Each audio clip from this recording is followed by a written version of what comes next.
Hello, আসসালামু আলাইকুম।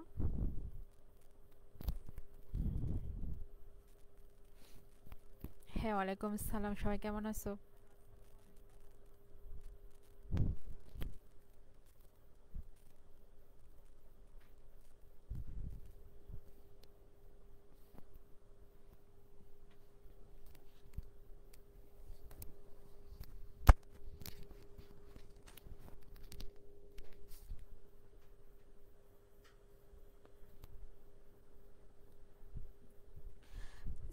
Screen plus sound দুইটাই কি ক্লিয়ার?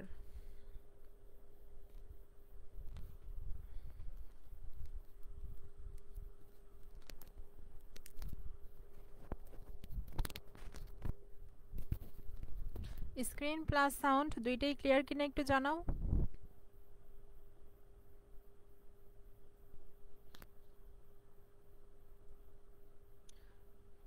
হ্যাঁ, আলহামদুলিল্লাহ আমি ভালো আছি। তোমরা সবাই কেমন আছো? আর প্রিভিয়াস যে দুইটা টপিক পড়ানো হয়েছে এই দুইটা কি সবাই ক্লিয়ার করছো?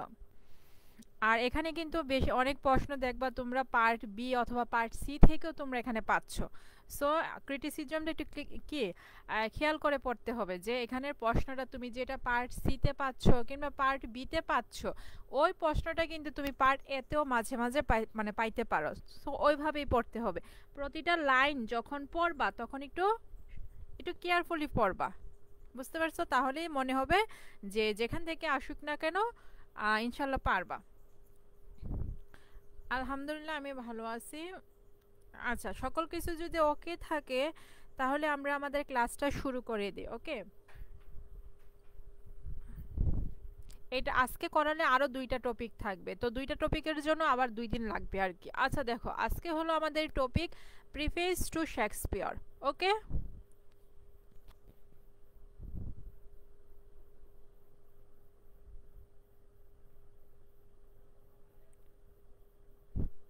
Preface to Shakespeare. তো প্রিফেস টু শেক্সপিয়র এই টপিকটা আমরা আজকে পড়ব। এই টপিকের ভিতর থেকে আমাদের যে ব্রিফগুলো আছে এইগুলো পড়ব।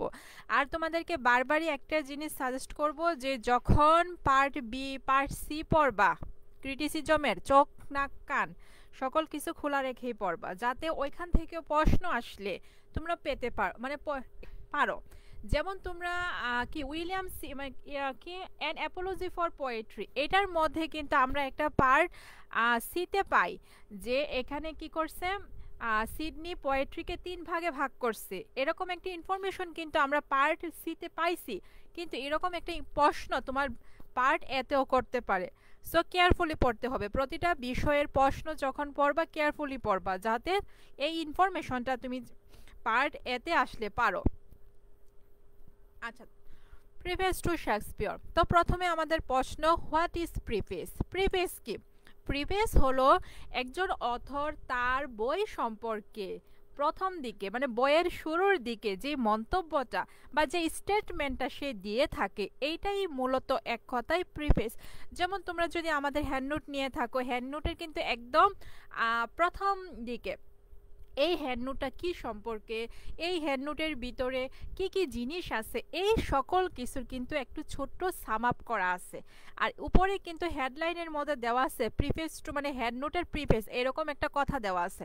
তো প্রিফেস হলো ওই রকম জিনিস। ইভেন প্রতিটা বইয়ের মধ্যে সেটা বই হোক কিংবা গাইড হোক বা অন্য কোনো, যেমন তুমি গল্পের বই পড়ো, যে কোনো বইয়ের মধ্যে এরকম একটা ছোট্ট আগে লেখা থাকে, মানে সারাংশ এখানে সাম আপ করা হয়।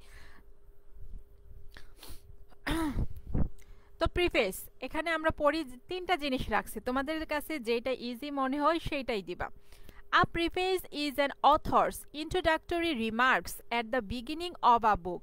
একটা বইয়ের শুরুতে একজন অথরের, একজন লেখকের যে সূচনামূলক মন্তব্যটা থাকে এই মন্তব্যটাই মূলত প্রিফেস। ক্লিয়ার হয়েছে? প্রিফেস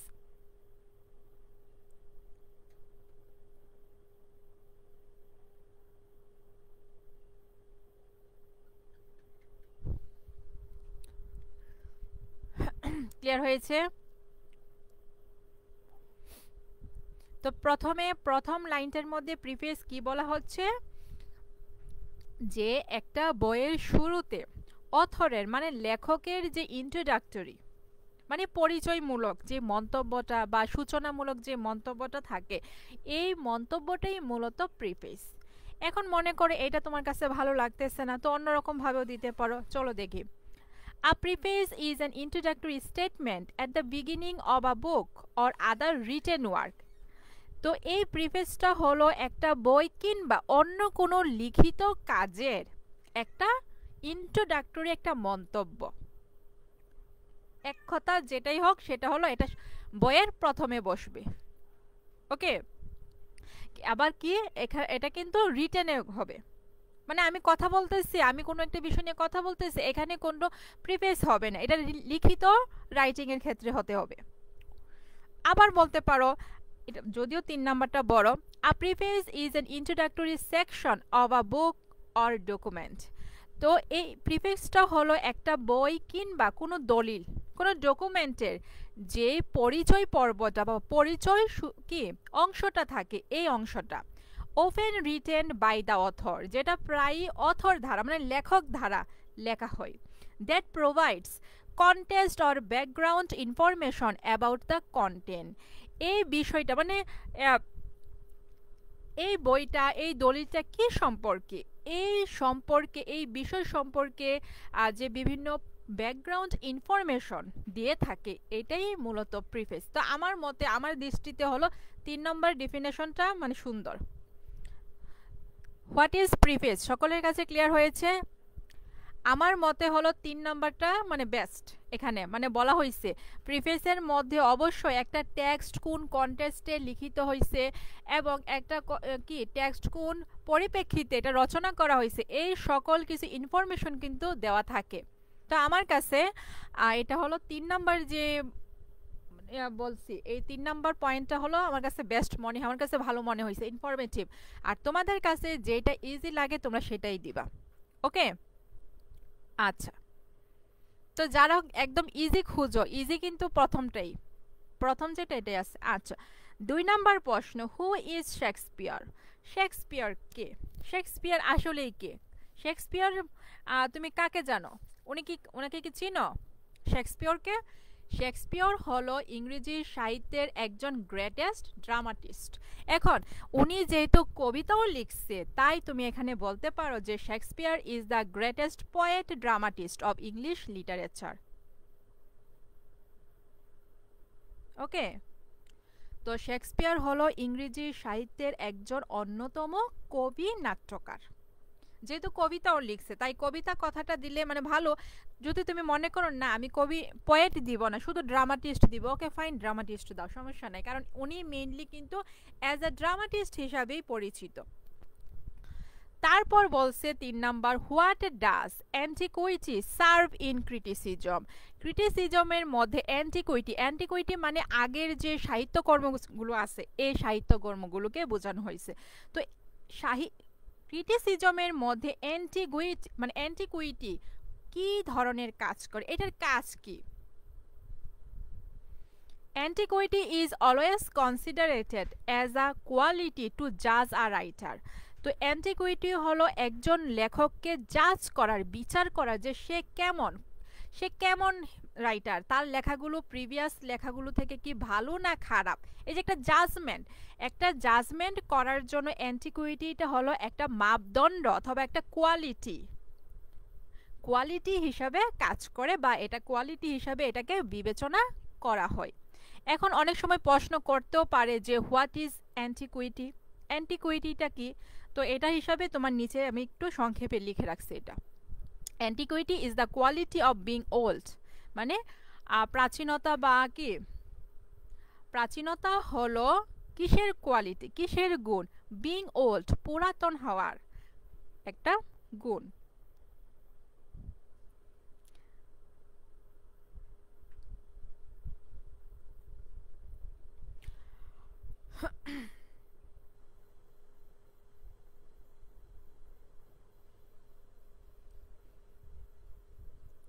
হাউ ক্যান উই জাজ an author of the first?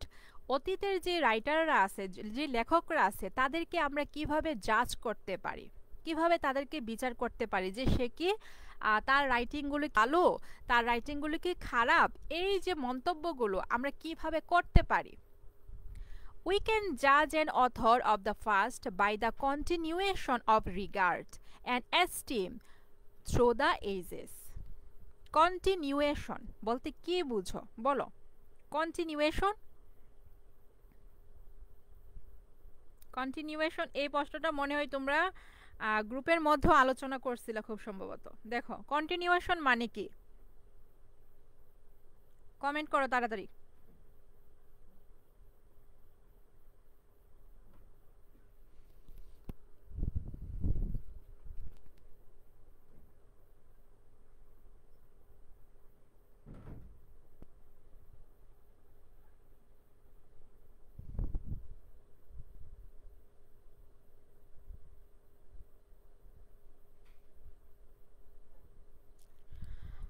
William Shakespeare is the greatest poet dramatist, এটা পোয়েট তারপর একটা হাইফেন তারপর ড্রামাটিস্ট, এটা লিখলে মানে বেশি বেটার হয়। ওকে, এটা লিখলে বেশি বেটার হয়।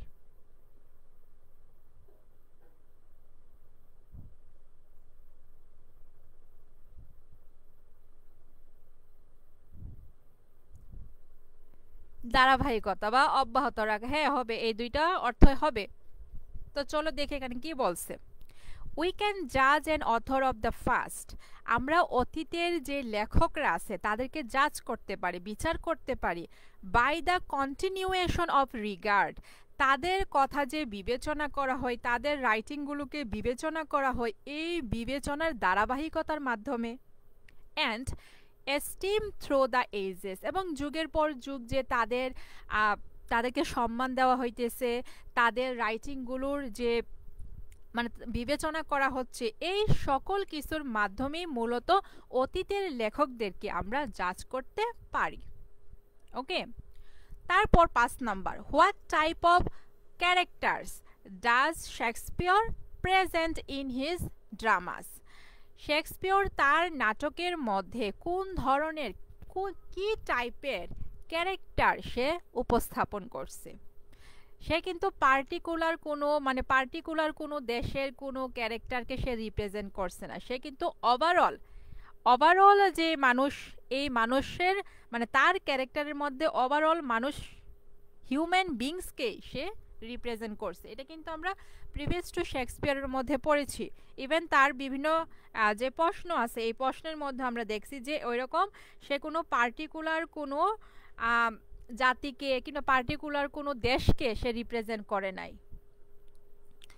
Shakespeare presents characters who do not belong to any particular country, place or custom.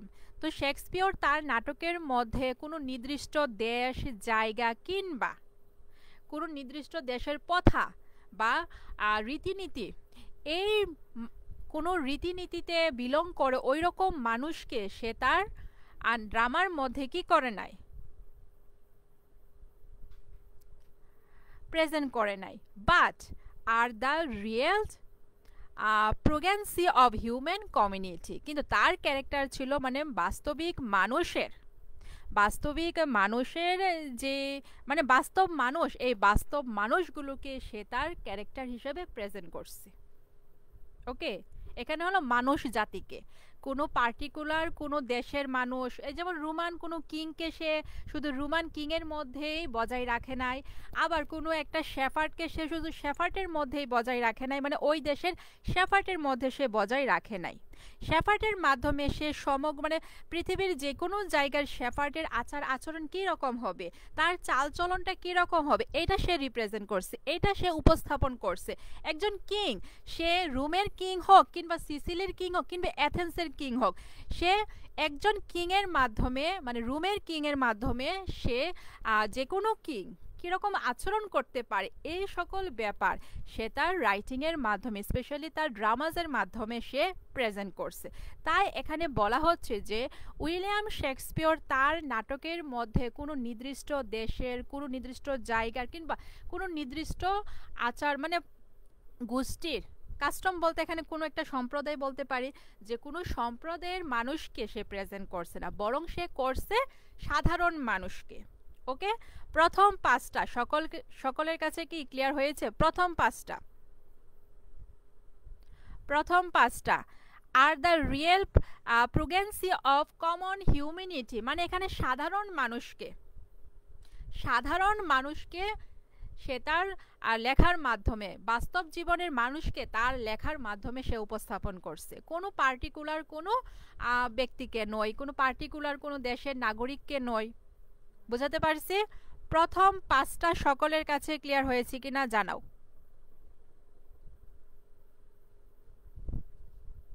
তোমাদের পোয়েট্রিগুলো নিব, কিন্তু পোয়েট্রিগুলো নিব পরীক্ষার আগে, এখন না। এখন যেহেতু তোমাদের আজকে অলমোস্ট 18, আজকে কি 18 তারিখ, তো 18 তারিখ আর হলো মানে খুবই কম সময় আছে তোমাদের প্রথম পরীক্ষার। তো তোমরা যেহেতু ক্রিটিসিজমটা একটু নিয়ে রাখি, কিন্তু পোয়েট্রিগুলি হলো তোমাদের পরীক্ষার আগে নিব।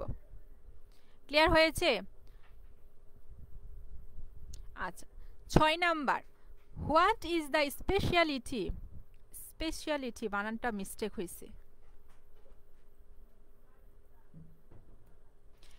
What is the speciality of dialogues in Shakespeare plays, শেক্সপিয়ারের নাটকের মধ্যে ডায়ালগগুলোর, মানে যে কথা যে বলতেছে, ক্যারেক্টার্সরা যে কথা বলে, এই ক্যারেক্টার্সের কথা বলার মধ্যে কি বিশেষত্ব আছে?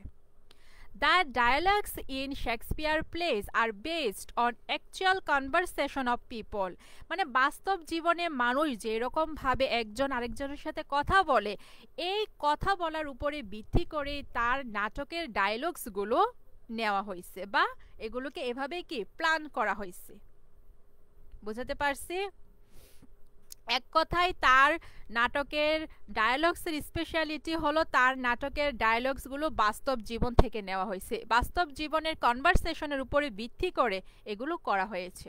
আচ্ছা, তারপর বলছে what is the speciality of Shakespeare's heroes, তার হিরোসগুলোর মধ্যে কি বিশেষত্ব আছে? তার হিরোসগুলোর মধ্যে কোনো বিশেষত্ব নাই এক কথায়, কারণ সে এখানে কোনো হিরোসকে প্রেজেন্ট করে নাই, সে একজন সাধারণ মানুষকে তার যে নাটক আছে এই নাটকের মধ্যে সে প্রেজেন্ট করছে।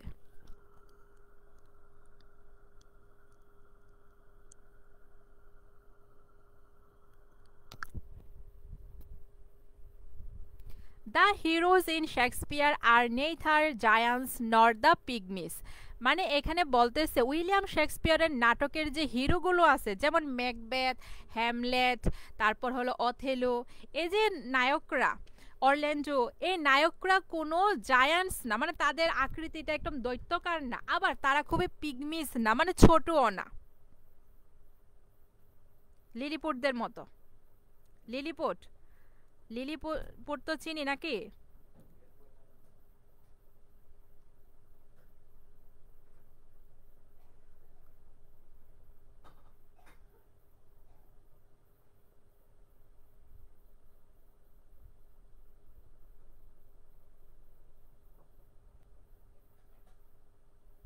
লিলিপুট কি চিনি?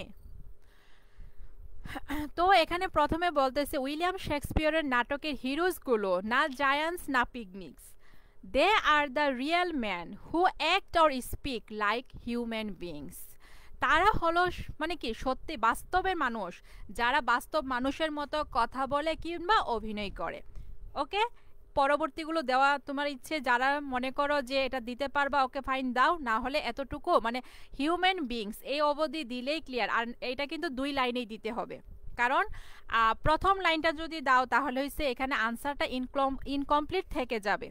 ওকে, অ্যাডর্নড উইথ জেনুইন হিউম্যান কোয়ালিটিস, মানে তার নাটকের নায়কগুলোর মধ্যে মানুষের যে মানবিক বা সত্যিকার যে জেনুইন কোয়ালিটিসগুলি থাকে, এই কোয়ালিটিসগুলো তার নাটকের নায়কদের মধ্যে আছে। ওকে,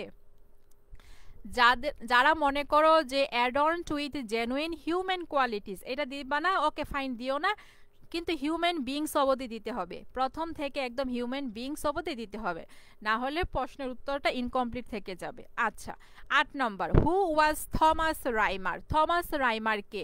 এই থমাস রাইমার ছিলেন কে? Thomas Rymer was a critic of the early 18th century, মানে অষ্টাদশ শতাব্দীর শুরুর দিকের একজন সমালোচক ছিলেন উনি। আচ্ছা, এটা আমরা সামারিতে পড়ছি। Is it true that Shakespeare was very fond of quibbles? এটা কি সত্যি যে শেক্সপিয়ার কি কুইবলসের প্রতি তার খুবই ঝোঁক ছিল, সে এগুলি পছন্দ করত? ইয়েস, কারণ আমরা জানি যখনই সে কুইবলস ইউজ করার একটা স্কোপ পাইছে, সে এটা কখনো আনইউজড রাখে নাই।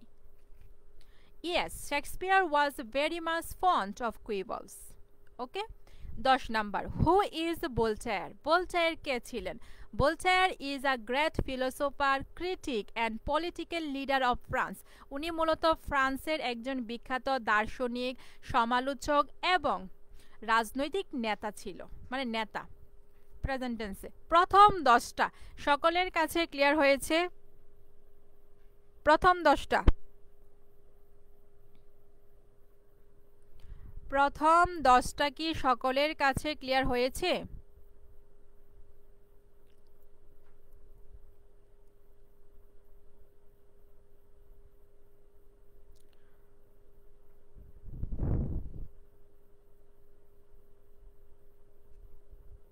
প্রথম 10টা ক্লিয়ার হয়েছে কিনা জানাও।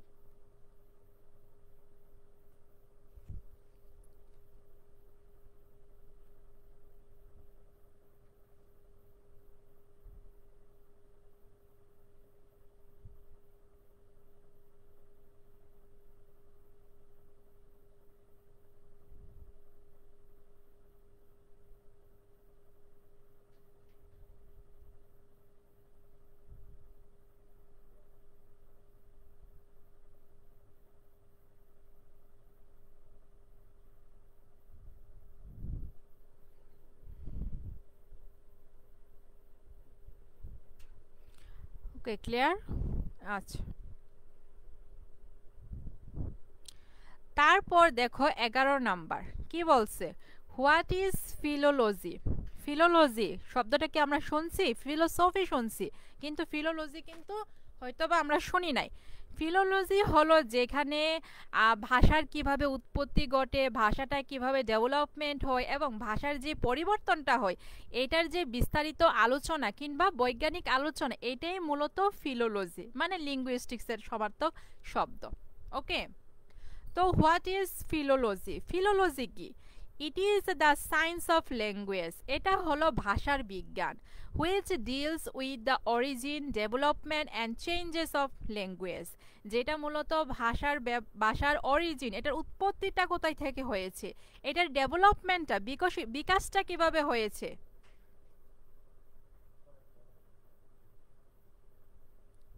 অ্যান্ড চেঞ্জেস অফ ল্যাঙ্গুয়েজ, এবং ভাষার পরিবর্তনটা কিরকম হয়েছে, এটার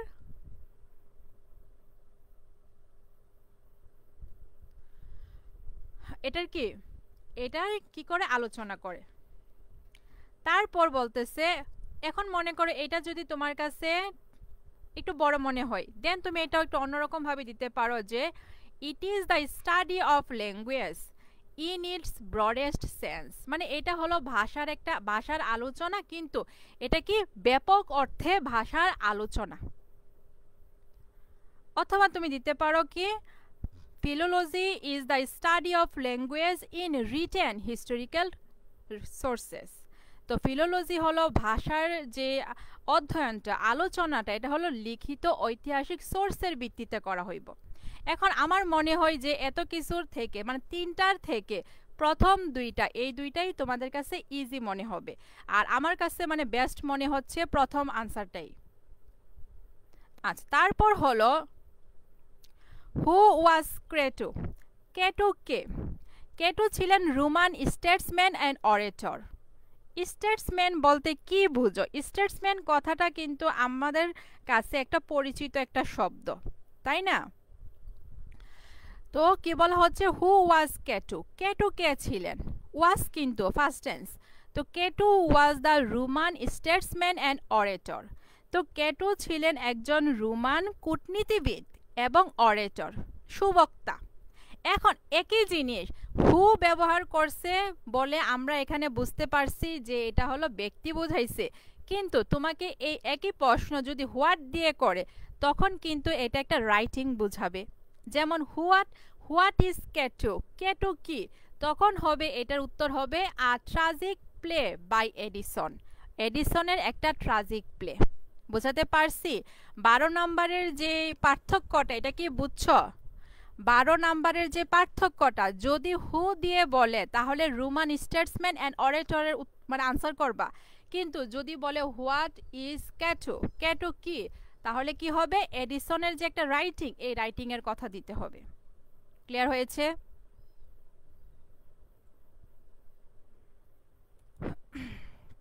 ক্লিয়ার হয়েছে কিনা জানো?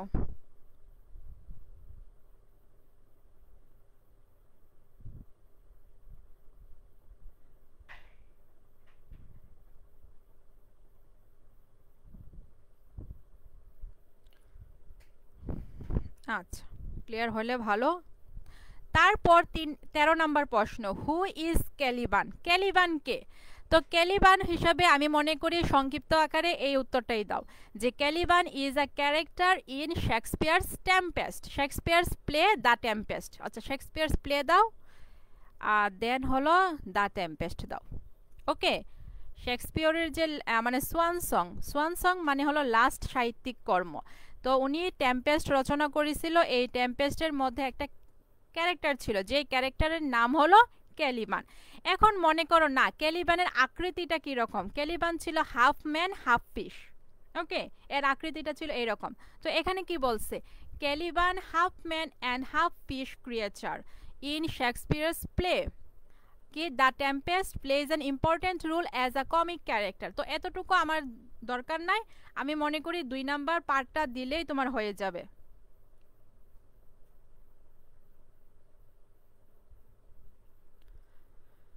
আচ্ছা, তারপর 14 number, what is Romeo and Juliet, Romeo and Juliet কি? এটা কিন্তু রাইটিং বোঝানো হয়েছে, হোয়াট দিয়ে প্রশ্ন করছে।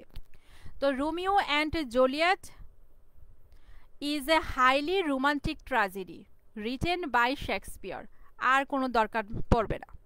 তো এটা হলো শেক্সপিয়রের লেখা একটা tragedy.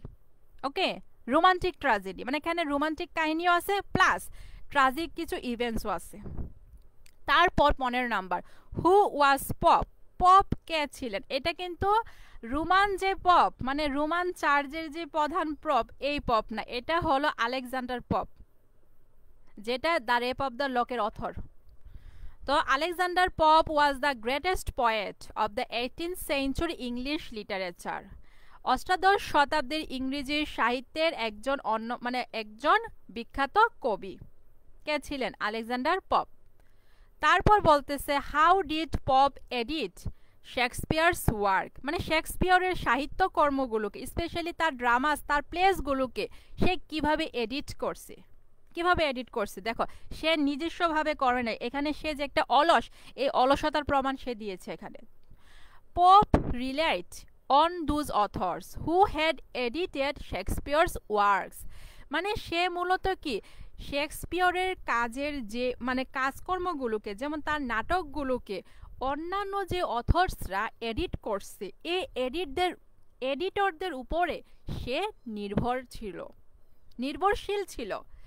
Instead of making his own judgement, নিজের মন্তব্য করার পরিবর্তে সে অন্যদের উপরে বেশি রিলাইট ছিল, ডিপেন্ডেন্ট ছিল।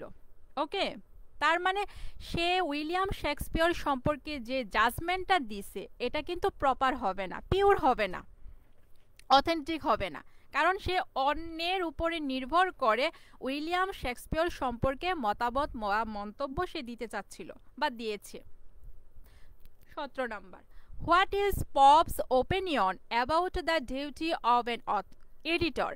তো পপস বলতেছে এডিটরের দায়িত্বটা কি, কি বলছে, what is pops opinion about the duty of N editor, মানে এডিটর সংস্কারক, এই যে সংস্কারক এই এডিটর বা সম্পাদক, তো এই যে সম্পাদক এই সম্পাদকের কাজ কি, তার দায়িত্বটা কি, এই সম্পর্কে পপের ওপিনিয়ন কি, তার মন্তব্যটা কি। পপ কলস the duty of N editor ডাল, সে এডিটরের কাজটাকে ডাল বলতেছে। ডাল বলতে কি, যেখানে কোনো আনন্দ নাই, যেখানে কোনো আনন্দ নাই, what he field in editing Shakespeare's works, মানে যেটা সে নিজে শেক্সপিয়রের কাজগুলোকে যখন এডিট করতে গেছিল তখন সে ফিল করছিল, তাই সে বলতেছে এডিটরের কাজটা হলো, এডিটরের ডিউটিটা কি, ডিউটিটাকে সে ডাল বলতেছে, নিস্তেজ বলতেছে, নিরানন্দ বলতেছে। আচ্ছা আচ্ছা 17 তারপর 20 চলে গেছে। আচ্ছা এখানে মানে হয়তো মার্কিং এ হয়েছে, মিস্টেক হয়েছে, যাই হোক পরবর্তীতে যখন দিব তখন ঠিক করে দিব। তারপর 18 number, what is Doctor Johnson's opinion about Shakespeare's dramas. Doctor Johnson শেক্সপিয়ার্সের ড্রামাসগুলো সম্পর্কে সে কি বলছে। According to doctor Johnson, Shakespeare has neither to tragedy nor to comedy, মানে শেক্সপিয়ারের না পিওর কোনো ট্র্যাজেডি লিখছে না পিওর কোনো কমেডি লিখছে, but a special kind of drama, কিন্তু সে এক ধরনের স্পেশাল বিশেষ এক ধরনের ড্রামা লিখছে, নোন অ্যাজ ট্রাজিকমেডি, যেটাকে জানা হয় ট্রাজিকমেডি হিসাবে। আমরা যখন প্রিফেস টু শেক্সপিয়রের সামারি বা টেক্সটের মধ্যে পড়ছিলাম তখন কিন্তু দেখতে পাইছি যে উইলিয়াম শেক্সপিয়র কখনো কি করতে পারে নাই, পিওর ড্রামা কিংবা পিওর কমেডি সে ক্রিয়েট করতে পারে নাই, ডক্টর স্যামুয়েল জনসনের মতামত মানে তার মতে। তো এই অবধি সকলের কাছে ক্লিয়ার হয়েছে কিনা বলো। 18 নম্বর অবধি সকলের কাছে ক্লিয়ার হয়েছে।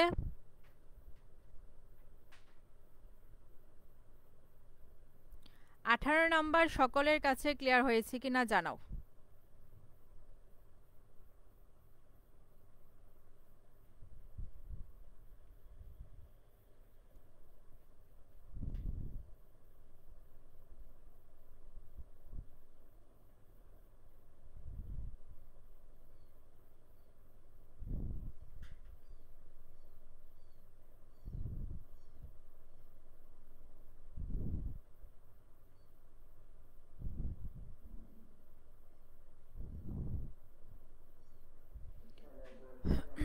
আচ্ছা 2 মিনিট, আজান দিচ্ছে, 2 মিনিট।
আপাতত এই ব্রিফগুলি পড়বা। এখানে হয়েছে অতিরিক্ত যে এড করা হয়েছে এটাও আছে, প্লাস চ্যাট সাজেশনে যেগুলো দাগিয়ে দেওয়া আছে ওইটাও আছে। বাকি দুইটা টপিক মানে পড়িয়ে দেন হলো ক্রিটিসিজমের পিডিএফটা দিব।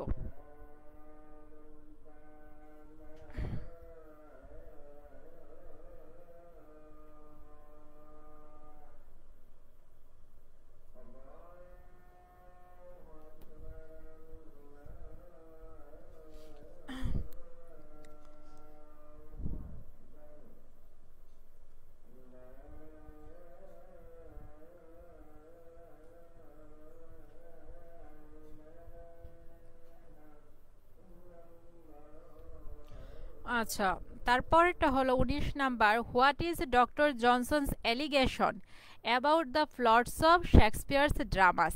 মানে শেক্সপিয়ারের নাটকের প্লটগুলো কী রকম, এইটার বিপক্ষে মানে এইটা সম্পর্কে ডক্টর জনসন কি অভিযোগ করছে, কি এলিগেশন। এখানে এলিগেশনের জায়গায় অবজেকশনও থাকতে পারে, চার্জও থাকতে পারে, তো বুঝতে হবে যে এখানে কি বলছে। তো কি এলিগেশনটা, কি অভিযোগটা সে আনছে, তো চলো দেখি কি অভিযোগটা সে আনছে।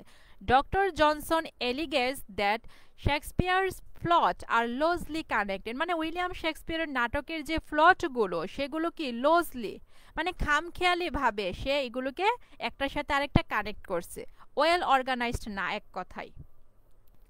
তারপর 20 number, why did doctor Johnson write the preface to Shakespeare?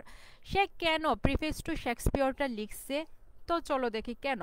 Two introduce Shakespeare's dramas edited by him in 1765 to the reader, Johnson wrote this preface. আচ্ছা, এখানে একটা কমা না দিলে লাইনটা সুন্দর হচ্ছে না, কমা দিবা। তো কি বলতেছে যে ডক্টর স্যামুয়েল জনসন সে যে 1765 সালে উইলিয়াম শেক্সপিয়ারের নাটকগুলোকে এডিট করছে, এই এডিটটাকে সকলের সামনে মানে রিডারদের কাছে পরিচয় করে দেওয়ার জন্য বা তুলে ধরার জন্য সে মূলত এই প্রিফেক্স টু শেক্সপিয়ার এই ক্রিটিক্যাল পিচ অফ রাইটিংটা লিখেছে। তারপর what type of poet according to doctor Johnson is Shakespeare's above all, মানে সর্বোপরি উইলিয়াম শেক্সপিয়ার কি টাইপের, কোন ধরনের কবি ডক্টর জনসনের মতে? According to doctor Johnson Shakespeare is above all a poet of nature, সে হলো প্রকৃতির কবি। এখানে কোন প্রকৃতি, উইলিয়াম ওয়ার্ডসওয়ার্থের মতো না, উনি হলো মানুষের প্রকৃতি, মানুষের আচরণ, বাস্তব মানুষের কবি। এই বাস্তব মানুষ, এক কথায় হিউম্যান বিংস কে বোঝাতে এখানে নেচার ওয়ার্ডটা ব্যবহার করা হয়েছে। ওকে, তার মানে দেখো তো এই যে এই প্রশ্নটা, যদিও এখানে আমি নাম্বারিংয়ে ভুল করছি, তো এই যে প্রশ্নটা এটা কি একটা বড় পার্ট সিতে আছে, দেন পার্ট বিতেও আছে, তো ওইটা পড়লে কি এটা পারা যেত না? পারা কি যেত? যেত কি যেত না, এটা বলো। তো ক্রিটিসিজম ব্যাপারটি এইরকম যে তোমাকে তুমি প্রতিটা বিষয় যখনই পড়বা তখন চোখ কান নাক খোলা রেখে পড়তে হবে, যাতে তোমার এই ইনফরমেশনটা পার্ট এতে আসলেও তুমি পারো। বুঝতে পারছি? আচ্ছা, তারপর what type of critic is Doctor Johnson? Doctor Johnson কোন ধরনের, কি ধরনের ক্রিটিক, সমালোচক? উনি মূলত নিউ ক্লাসিক্যাল ক্রিটিক, যেহেতু উনি নিউ ক্লাসিক্যাল পিরিয়ডের অন্তর্গত বিলং করে। আচ্ছা, তারপর 25, হু ওয়াজ স্যার থমাস হ্যামনার? এখানে হয়েছে বানানটা একটু মিস্টেক আছে, দুই রকমই পাইছি। এখন হ্যানমার বলুক আর হ্যামনার বলুক, যেটাই বলুক উত্তর কি হবে, এটাই হবে। বুঝতে পারছো? অনেক সময় এটা কি থাকে, হ্যানমারও থাকে, মানে দুইটাই পাইছি। তো তোমার কাছে যে প্রশ্নের মধ্যে যেটা আসবে তুমি উত্তরে এটাই লিখবা। তো sir Thomas Hanmer was one of the editor of Shakespeare works in the 18th century. অষ্টাদশ শতাব্দীতে উইলিয়াম শেক্সপিয়ারের কাজের একজন অন্যতম সম্পাদক ছিলেন কে? Sir Thomas হ্যামনার।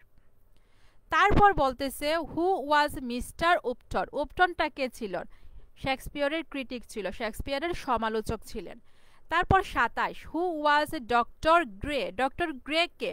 Doctor Gray was an 18th century critic of Shakespeare. অষ্টাদশ শতাব্দীর উইলিয়াম শেক্সপিয়ারের একজন সমালোচক। ডক্টর গ্রে অবধি সকলের কাছে ক্লিয়ার হয়েছে কিনা জানান। ডক্টর গ্রে কেন সামারি ক্লাস কি করো নাই? সামারির ক্লাস করলে তো মানে যতটুকু ব্রিফের মধ্যে আলোচনা আসতেছে এগুলো কিন্তু চলে আসছে, সামারি ক্লাসে কিন্তু এগুলো চলে আসছে।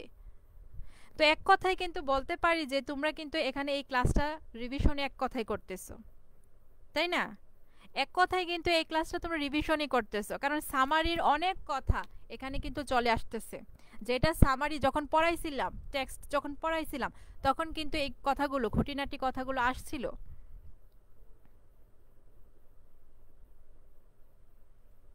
আচ্ছা, তারপর দেখো হোয়াট ইজ কুলেশন। এখন এই যে রাইটিংটার মধ্যে প্রিফিক্স টু শেক্সপিয়ার, এই প্রিফিক্স টু শেক্সপিয়ারের মধ্যে ডক্টর স্যামুয়েল জনসন মানে একজন ক্রিটিক হিসাবে সে কিভাবে অন্য একজন রাইটারকে অ্যানালাইসিস করবে, তার সম্পর্কে বিভিন্ন মন্তব্য প্রদান করবে, এর বিভিন্ন প্রসেসিং সে বলছে। শুধু শুধু বললেই তো একজন বড় মাপের যেমন উইলিয়াম শেক্সপিয়রের মতো একজন রাইটারের উপরে কি করা যায় না, সমালোচনা করা যায় না, বা অন্য কেউ যদি করে তাকে অবশ্যই কি একটা স্ট্যান্ডার্ড মেনটেন করতে হবে। তো এখানে কিছু প্রক্রিয়ার কথা সে বলছে। হোয়াট ইজ কুলেশন, কুলেশনটা কি?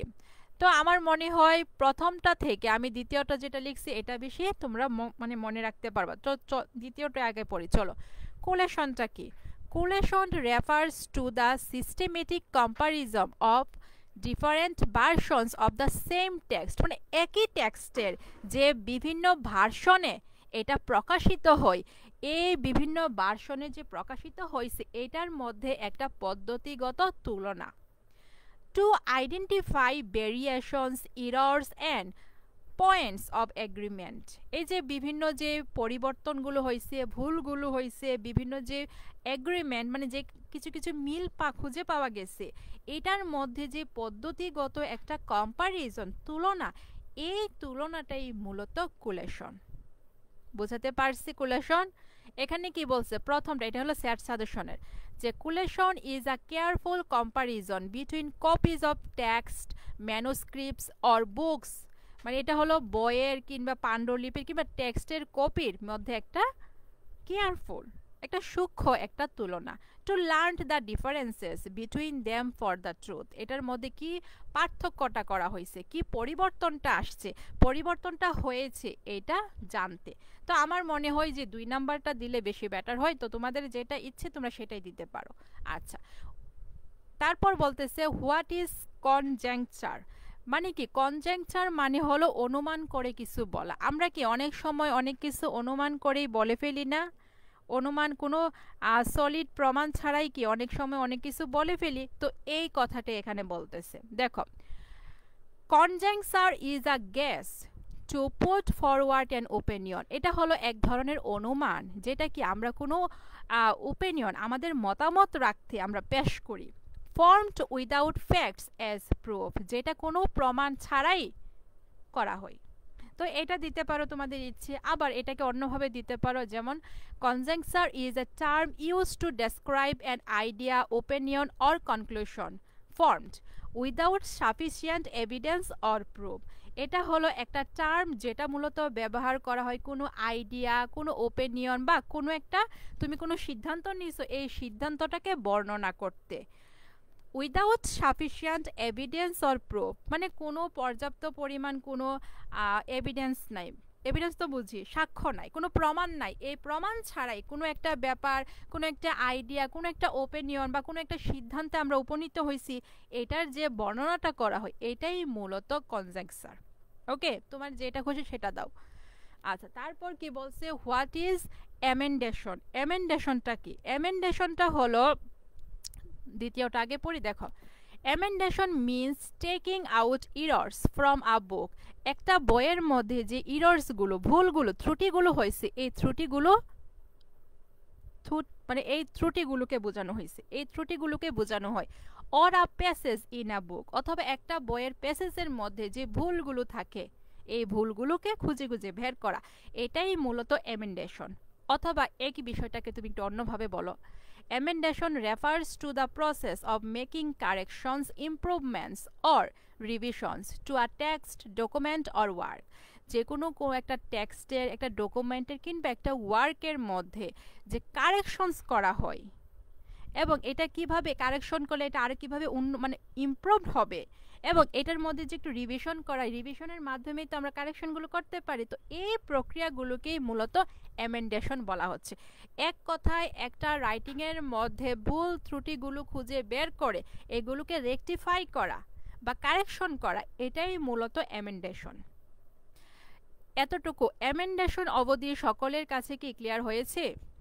এমেন্ডেশন অবধি সকলের কাছে ক্লিয়ার হয়েছে কিনা জানাও।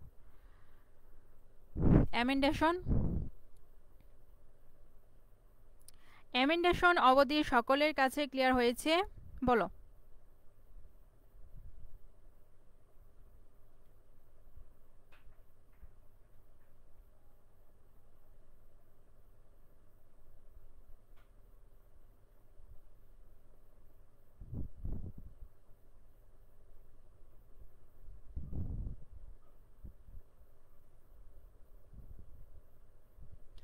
এমেন্ডেশন অবধি সকলের কাছে ক্লিয়ার হয়েছে? আচ্ছা, তারপর হলো to which school of criticism does Doctor Johnson belong, মানে কোন ধরনের ক্রিটিসিজম, মানে এটা হলো যুগটাকে বোঝানো হচ্ছে যে ডক্টর স্যামুয়েল জনসন কোন যুগের ক্রিটিসিজম, কি new classical school of criticism, new classical পিরিয়ডের যে ক্রিটিকদের একটা দল ছিল ওই দলের সে বিলং করে, উইথ সাম এক্সেপশনস, কিন্তু তার মধ্যে কিছু ভিন্নতা আছে। তারপর বলছে হোয়াট ইজ কুয়েবল, কুয়েবলটা কি? কুয়েবল হলো কি সেম একই ধরনের প্রনাউন্সিয়েশন, স্পেলিং না কিন্তু প্রনাউন্সিয়েশন, প্রনাউন্সিয়েশনটা সেম হবে এইরকম শব্দ ব্যবহারের মানে ব্যবহারটাকে মূলত কুয়েবল বলা হয়। তো এই কুয়েবলটা উইলিয়াম শেক্সপিয়র তার নাটকের মধ্যে ব্যাপক পরিমাণে সে ব্যবহার করছে। What is quibble? A quibble is an amusing use of word or a phrase. তো quibble হলো শব্দ কিংবা শব্দাংশের যে অ্যামিউজিং ইউজ, মানে মজা, অ্যামিউজিং মানে কি মজা কিংবা আনন্দদায়ক ব্যবহার। উইথ টু মিনিংস, মানে এর মানেটা কি থাকবে, শব্দগুলোর দুইটা অর্থ থাকবে। যেমন ধরো তুমি সান পুত্র, সান সূর্য, এখন মনে করো কোনো একটা ক্যারেক্টার তার মুখ দিয়ে প্রনাউন্স করছে যে সান, এখন আমরা কনটেক্সট বুঝতেছি না যে এখানে কোন জিনিসটাকে বোঝাইছে, এটা কি সূর্যকে বোঝানো হয়েছে নাকি পুত্রকে বোঝানো হয়েছে, এই যে একটা কনফিউজড উইলিয়াম শেক্সপিয়র তার ক্যারেক্টারের মাধ্যমে ক্রিয়েট করে, এইটাকে হয়েছে এখানে কি ডক্টর স্যামুয়েল জনসন তার প্রিফিক্স টু শেক্সপিয়রের মধ্যে তুলে ধরছে। আচ্ছা, তারপর হলো হু ওয়াজ রো, রো কে ছিলেন? তো র এর পুরো নাম হলো নিকোলাস রো। তো অনেকে পড়ে গেছো র, কিন্তু এখানে আসছে নিকোলাস রো, তো ভেবাচিকা তো খাইবাই, বলবা যে এটা আমি পড়ি নাই, কিন্তু তাই প্রতিজন মানুষেরই কি ফুল নেম জানা দরকার। তো হু ওয়াজ Rowe, Nicholas Rowe was a playwright and critic, Nicholas Rowe ছিলেন একজন ড্রামাটিস্ট, মানে প্লে রাইট মানে নাট্যকার অ্যান্ড সমালোচক। আচ্ছা, then who was Theobald, Theobald কে? Theobald was a poet, writer of dramas and critic of the 18th century, writer of dramas না দিয়ে ড্রামাটিস্ট দিতে পারি, এটা আমাদের জন্য ইজি হয়। তো থিওবাল্ড ছিলেন মূলত একজন কবি, একজন নাট্যকার এবং একজন সমালোচক। কত শতাব্দীর? 18th century, অষ্টাদশ শতাব্দীর। আচ্ছা, তারপর how did Shakespeare gather experience about life, William Shakespeare জীবন সম্পর্কে সে কিভাবে অভিজ্ঞতাগুলো সঞ্চার করছে। Whenever Shakespeare required experience about life, মানে যখনই জীবন সম্পর্কে তার অভিজ্ঞতার দরকার হয়েছে, প্রয়োজন হয়েছে, he looked inward and found her there, মানে তখনই সে কি করছে, মানুষের জীবনের একদম মানুষের জীবনের বিষয়েরা বলির উপরে, মানে মানুষের জীবনের যে বিভিন্ন ব্যাপারগুলো আছে, বিষয়গুলো আছে, এই বিষয়গুলোর একদম ভিতরে ঢুকে গেছে, মানে এইগুলোকে সে সূক্ষ্মভাবে বিশ্লেষণ করছে এবং পরবর্তীতে সে এক্সপিরিয়েন্স পায়া ফেলছে। ওকে, তারপর why does Johnson call Shakespeare poet of nature, কেন সে শেক্সপিয়রকে পয়েট অফ নেচার বলছে? কারণটা কি? Because of his presentation of human life, কারণ তার নাটকের মধ্যে যে মানুষের জীবনের সে যে উপস্থাপনাটা করছে, এই উপস্থাপনাটার বা সে যে তুলে ধরছে, এই তুলে ধরার জন্য সংক্ষেপে লিখে ফেলছে। তারপর what is the preface to Shakespeare, preface to Shakespeare এটা কি, মানে রাইটিং এর কথা বলতেছে। It is a critical work by doctor Samuel Johnson, এটা হলো ডক্টর স্যামুয়েল জনসন কর্তৃক একটা সমালোচনামূলক কাজ অন শেক্সপিয়ারিয়ান ড্রামা, শেক্সপিয়ারের নাটকের উপরে, শেক্সপিয়ারের নাটকের উপরে একটা সমালোচনামূলক কাজ। আচ্ছা, why did why Doctor Johnson is called an independent critic, মানে স্বাধীন ক্রিটিক, সমালোচক কেন জনসনকে বলা হয়েছে? কারণ উনি কোনো প্রকার নিয়ম কানুন ধারা কাউকে জাজ করে নাই, উনি যেটা করছে নিজের অ্যানালাইসিসের উপরে ভিত্তি করে সে করছে, তাই উনাকে ইন্ডিপেন্ডেন্ট ক্রিটিক বলা হয়। বা আনবায়াসড এটাও কিন্তু বলতে পারে, unbiased. Because Dr. Johnson does not abide by the principles of any school of criticism. কারণ ডক্টর স্যামুয়েল জনসন হলো ক্রিটিসিজমের যে একটা স্কুল আছে, মানে একটা প্রতিষ্ঠান, এটা যেহেতু একটা ব্রাঞ্চ, তো একটা শাখা আছে, এই শাখার যে বিভিন্ন নিয়ম নীতি আছে এই নিয়ম নীতি ধারা সে বাধ্য ছিল না। ওকে, দেন বলছে 39, why is Doctor Johnson called a balanced critic, তাকে একজন মানে কি ভারসাম্য রক্ষাকারী ক্রিটিক বলতেছে। কেন বলতেছে? কারণ উনি মানে অন্যদের উপরে যে ক্রিটিসিজমটা করছে, ভালো দিকগুলো সে ফুটিয়ে তোলার চেষ্টা করছে, খারাপ দিকগুলো সে তুলে ধরার চেষ্টা করছে। শুধু যে খারাপ দিক বলছে এরকম না, একটা প্রপার একটা যে ফেয়ার যে জাজমেন্ট, এই ফেয়ার জাজমেন্টটা করতে সে সক্ষম ছিল, যার কারণে তাকে ব্যালেন্সড ক্রিটিক বলা হচ্ছে। তো এখানে দেখো কি বলছে, Doctor Samuel Johnson is often referred to as a balanced critic. তো ডক্টর স্যামুয়েল জনসনকে প্রায়ই একজন ভারসাম্য রক্ষাকারী ক্রিটিক, সমালোচক বলা হয় বা মানা হয়। Due to his ability to evaluate literary works with fairness depth, কারণ সে যে সাহিত্য কর্মগুলোকে মূল্যায়ন করে, এই মূল্যায়নগুলোর মধ্যে কি ফেয়ারনেস আছে, সত্যতা আছে, ডিপথ গভীরতা আছে, and a blend of appreciation and constructive criticism, এবং সে যে সমালোচনাগুলো করে এটার মধ্যে অ্যাপ্রিসিয়েশন মানে প্রশংসা এবং ক্রিটিসিজমের মধ্যে একটা ব্লেন্ড আছে, সংমিশ্রণ আছে। ওকে, তারপর what kind of criticism does Johnson applied to his preface to Shakespeare, তার প্রিফেস টু শেক্সপিয়রের মধ্যে ডক্টর স্যামুয়েল জনসন কোন ধরনের সমালোচনা সে ব্যবহার করছে, কোন ধরনের? তো এটা আমাদেরকে এখানে বুঝতে হবে যে কোন ধরনের সমালোচনা সে ব্যবহার করছে। এখানে legislative and dogmatic kind of criticism, legislative মানে হচ্ছে আইন সিদ্ধ, যেটা কি আইন কানুন প্রযোজ্য এরকম, অ্যান্ড ডগম্যাটিক বিভিন্ন তাত্ত্বিক তথ্যগত বিভিন্ন ক্রিটিসিজম সে এখানে অ্যাপ্লাই করছে। তারপর how is love treated in Shakespeare's plays, শেক্সপিয়ার্সের নাটকের গুলোর মধ্যে লাভকে কিভাবে ট্রিট করা হয়েছে, বর্ণনা করা হয়েছে। ট্রিট মানে কিন্তু এখানেও ট্রিট মানে কিন্তু কি এখানে কাকে বোঝানো হয় নাই, এই যে হসপিটালে যে রোগীদের ট্রিট করা হয় ওই ট্রিট না, এখানে ট্রিট বলতে বর্ণনাকে বোঝানো হয়েছে। Love is treated in Shakespeare's place as one of the many passions of human beings.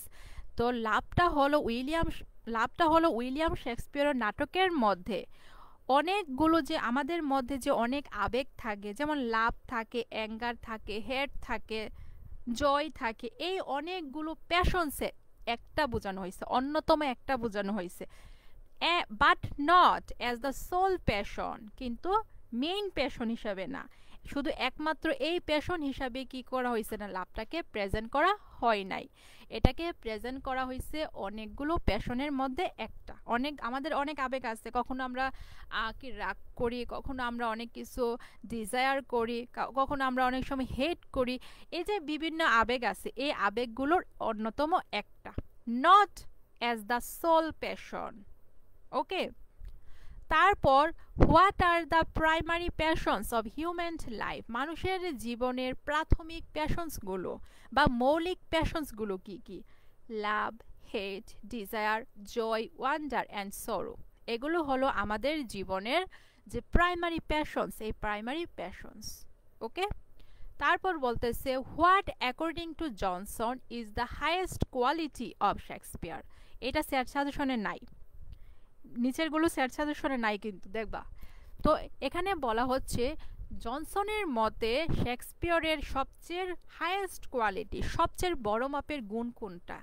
He is above, Shakespeare is above all the poet of nature. সে সর্বোপরি যে একজন প্রকৃতির, মানুষের প্রকৃতির কবি, এটাই তার সবচেয়ে বড় quality. It is his highest quality. Okay, তারপর বলতেছে কি how does Johnson advise to read Shakespeare.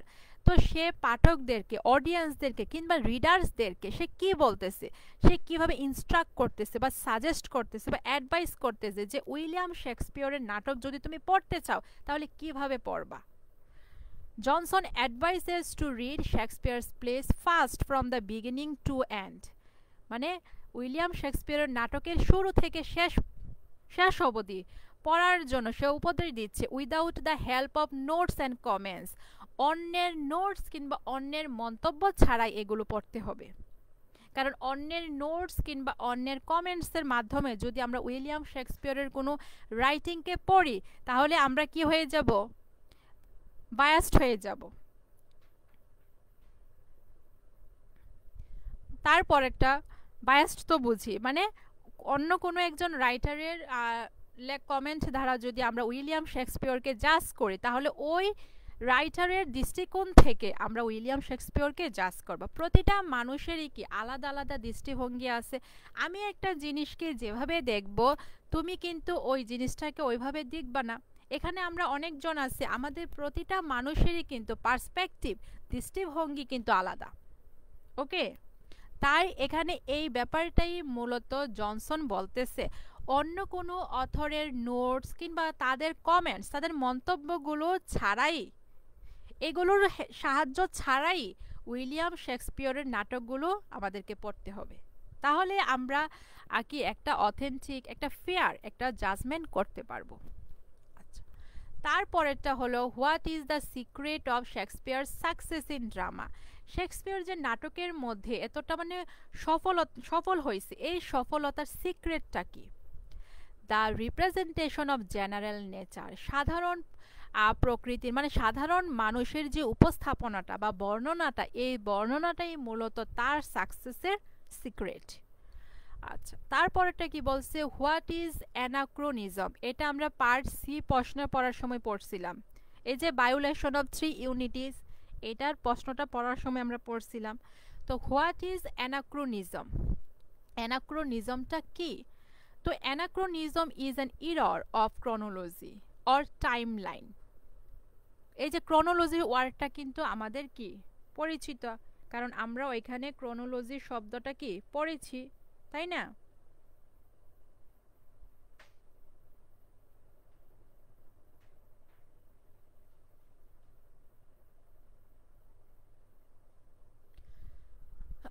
তো অ্যানাক্রোনিজম হলো টাইম লাইন, মানে সময়রেখা। সময়রেখা কিংবা একটা যে সিকোয়েন্স থাকে, এই সিকোয়েন্সের মধ্যে একটা ভুল ইন এ লিটারেরি পিস, সাহিত্যকর্মের মধ্যে। ওকে, আচ্ছা, তারপর why do Shakespeare's tragedy seem to be skilled.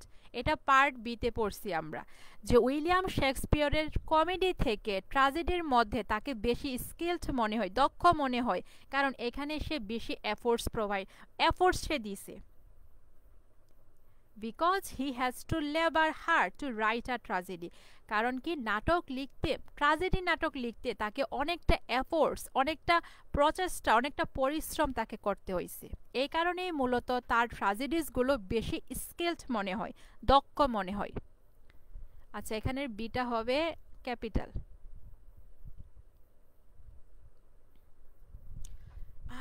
এইগুলো কিন্তু তোমাদের স্যাট সাজেশনের নেই। ওকে, তো এইগুলো এখান থেকে যেগুলোর পিডিএফ করে দিবে এটা প্রিন্ট করে একদম পড়ে ফেলবা। What kind of language does Shakespeare use in his drama. Shakespeare তার নাটকের মধ্যে কোন ধরনের ভাষা সে ব্যবহার করছে? Shakespeare uses the language of the people in his drama, মানে মানুষের ভাষা সে ব্যবহার করছে। তারপর what did Johnson say about the obscurities in Shakespeare, শেক্সপিয়ারের মধ্যে অস্পষ্টতা সম্পর্কে জনসন কি বলছে। He uses more words than are necessary to describe an incident, মানে একটা ঘটনা বর্ণনা করতে যতগুলো মানে যতটুকু শব্দ প্রয়োজন, যতটুকু বলা প্রয়োজন, উইলিয়াম শেক্সপিয়র তার নাটকের মধ্যে আরো বেশি বলছে। তো এটা যার ফলে পরবর্তীতে কি একটা অস্পষ্টতা সৃষ্টি হয়েছে, এটাকেই বলতেছে যে কি জনসন বলতেছে যে হি uses more words than are necessary, যেটা প্রয়োজন তার চেয়ে বেশি শব্দ সে ব্যবহার করছে, যার কারণে কি একটা বিষয় সম্পর্কে একটা ঘোলাটে একটা অবস্থার ক্রিয়েট হয়ে গেছে।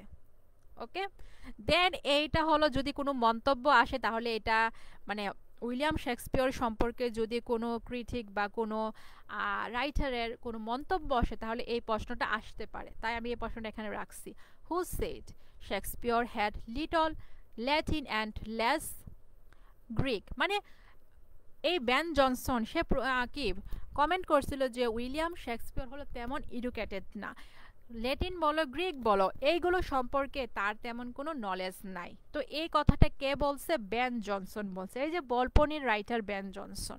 তো এতটুকু সকলের কাছে ক্লিয়ার হয়েছে। আরেকটা কারেকশন এখানে করে দিচ্ছি, যেটা William an Apology for poetry থেকে ছিল, এটা আমি পরবর্তীতে নোটিস করছি যে এখানে উত্তরটা আমি ভুল করছি, দাঁড়াও নিচ্ছি।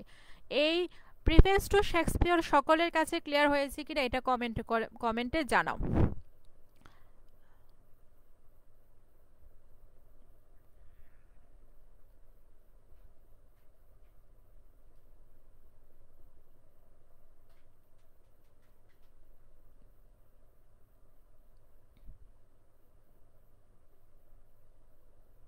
এই যে এখানে why did Sidney take initiative or task to defend poetry, এখানে বিং আ পোয়েট না, ফর বিং আ পোয়েট হবে, এটা হলে অ্যাপ্রোপ্রিয়েট হবে। ওকে, ফর লাগাতে হবে, তারপর বিং দিবা, এটা কারেকশন। আর যেহেতু এটার নোটটা এখনো তোমরা পরবর্তীতে নোট প্রোভাইড করার সময় তো অবশ্যই দেখবা, আর এখানে একটা বানানো মিস্টেক হয়েছিল, এটা আমি পরবর্তীতে তোমাদেরকে কারেকশন করে দিব। তো তোমাদের প্রিফিক্স টু শেক্সপিয়র সকলের কাছে কি ক্লিয়ার হয়েছে ব্রিফগুলো?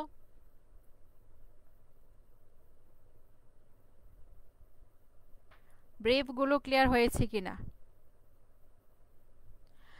এটা হলো তোমাদেরকে অনেক দিন আগে থেকেই বলতেছি, যদি তোমাদের লাক ফেভার করে তাহলে যে 7-8টা যে ওয়েপন দেওয়া হয়েছে ওইখান থেকে পড়লেই তোমাদের 5টা আসতে পারে, 4টা বা 5টা আসতে পারে। কিন্তু এই যে বললাম প্রশ্নের ধারাবাহিকতা যদি রক্ষা না হয় তখন কি করবা? যে ওই 7টা বা 8টা পরে গিয়ে যদি মনে করো তোমার 5টা কমন আসলো না, তখন কি করবা? তো রিস্ক এড়ানোর জন্য আমি মনে করি তোমাদের অ্যাটলিস্ট যে সাজেশনটা গ্রুপে প্রোভাইড করা হয়েছে ওই সাজেশনটা পড়া বেটার, তাহলে রিস্কটা এড়ানো যাবে। ওকে,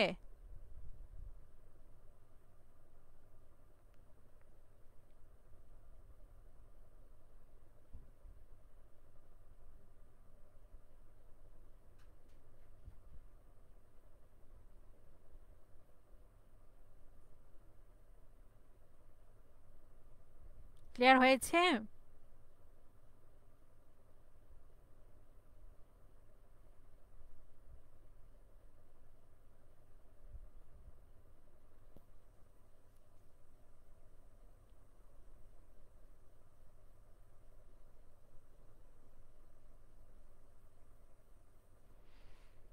আচ্ছা, ক্লিয়ার হলে ভালো, আর না হলে পরবর্তীতে আবার দেখে নিবা। তাহলে আমি চেষ্টা করব আগামীকালকে তোমাদের বাকি দুইটা একদিনে নেওয়ার চেষ্টা করব, কেমন? বাকি দুইটাতে তেমন ব্রিফ নাই, বাকি দুইটা আমরা চেষ্টা করব একদিনে নেওয়ার জন্য, তাহলে তোমাদের অ্যাজ সুন অ্যাজ পসিবল এটা ক্লিয়ার হয়ে যাবে ব্রিফগুলো, তাহলে তোমরা পড়াতে কনসেন্ট্রেশন করতে পারবা। আর যা যা প্রোভাইড করা হয়েছে চেষ্টা করো যে সকল কিছু অ্যাজ সুন অ্যাজ পসিবল কিভাবে মানে শেষ করা যায়, প্লাস হলো রিভিশন করা যায়, এটা একটু খেয়াল রাখো। ওকে।